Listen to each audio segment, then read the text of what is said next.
Hello everyone, I am Grainwolf and welcome back to another video. As those of you who have followed my Instagram over the years will likely remember, I've had a fascination with the Scandinavian Bronze Age for a long while. Denmark alone has yielded the best evidence for Bronze Age fashion from anywhere in the north of Europe. In this video I thought we could take a look at some of the incredible archaeology of Bronze Age Scandinavia. To put this video into context, the Bronze Age in Scandinavia is dated to between 2000 and 1750 BC, with some articles suggesting an end at 500 BC. As you may have realised, this range means that Scandinavia was one of the last regions in Europe to adopt the packages which we typically associate with the Bronze Age, such as the use of metals. Quickly, culture and technology took to the development of these new materials. Swords, an icon of the Bronze Age, appear in the archaeological record, as well as the construction of monumental individual graves in the form of tall burial mounds. Some of these burials, especially in the case of Denmark, have been preserved in such a way that we can still see the clothes and hairstyles of the occupants. One of the most famous of these burials is known as the Egtved Girl. The level of preservation of her grave, and many of the other oak coffin burials, has given us such precise information that we can tell what time of year they were buried. For example, the Egtved Girl was buried in the summer of 1370 BC. She was between 16 to 18 years old, and had spent the months before her burial travelling over vast distances and different geographies, as evidenced by analysis of her nails and hair. She seems to have spent her childhood elsewhere, somewhere such as the Black Forest in southern Germany, before eventually travelling to Egtved. However, more recent publications argue that these results could have suggested a southern Scandinavian origin, such as southern Sweden or southwest Norway. Buried with her was a small container carrying the ashes of a child aged 5 or 6. It's unknown what relation the two had, and is something of a mystery. She was also buried with a birch bark container which held some kind of botanical or fermented beverage, which is commonly referred to as the Egtved Girl's beer. Her clothes are particularly interesting. The style, which is a corded short skirt and a short blouse, over which she wore a bronze plate, usually referred to as a sun disk, is also seen on small bronze statues of the same period. These statues seem to display some kind of dance or movement, which some have suggested as either a form of ceremonial dance or an ancient and now lost movement practice, perhaps similar to yoga or Tai Chi. There is so much more to talk about in reference to the Egtved Girl. However, I thought I'd introduce her quickly in this way to provide a face, as it were, to the ancient history of Europe's north. So, without further delay, here are some artefacts of the Nordic Bronze Age. In 2022, the British Museum held the World of Stonehenge exhibition. I still consider this display of the Stone and Bronze Age of Europe as the greatest single collection I've ever witnessed. It was within that exhibition that I finally was able to see artefacts from these ancient times that I had only read about. One collection came from hoard found in Kallerup, Denmark.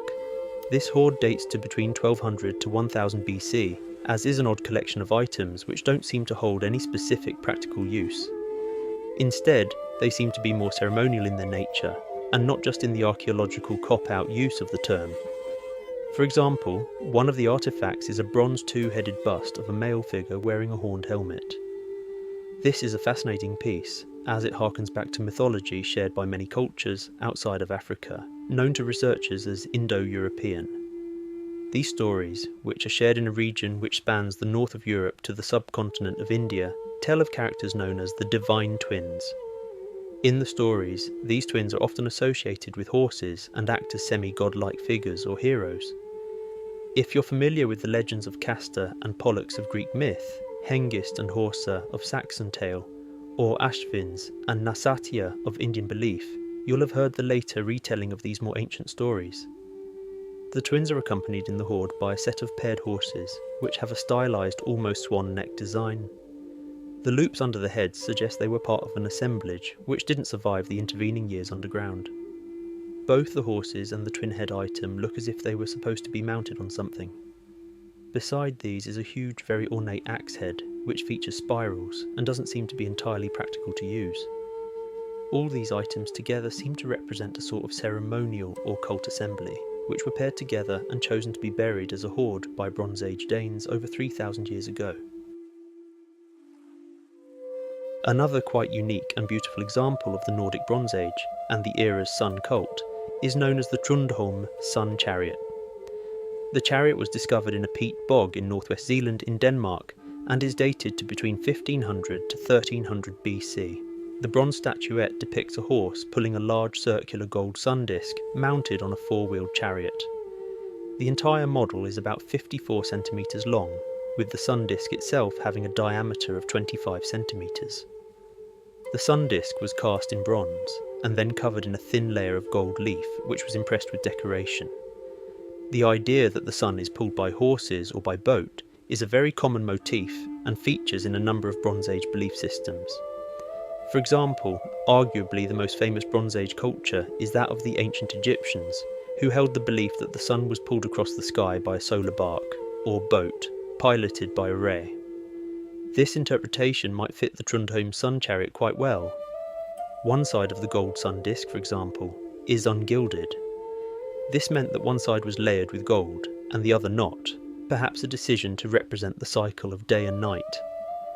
The sun chariot therefore could have been a ritual object, a symbol of the cycles which would have dictated Bronze Age life. It's important to also note, however, that we can never be sure as to what the model was used for, only that the decision to only layer one side with gold was made by its creators. I personally feel, however, that considering the larger world's belief in the movement of the sun being the responsibility of horses or boats, that this figure could have definitely been inspired by a myth of the time.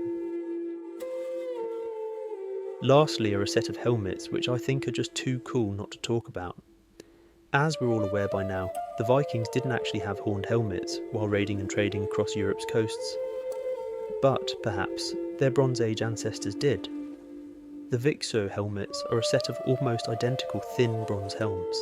They were made from two hammered bronze sheets joined with a riveted seam running front to back, with additional rivets holding on bosses and fittings.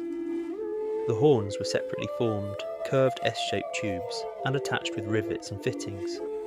Small organic packing or adhesive traces such as birch tar indicate they were organic attachments, perhaps feathers, horsehair or leather, fixed into fittings on the horns and crest.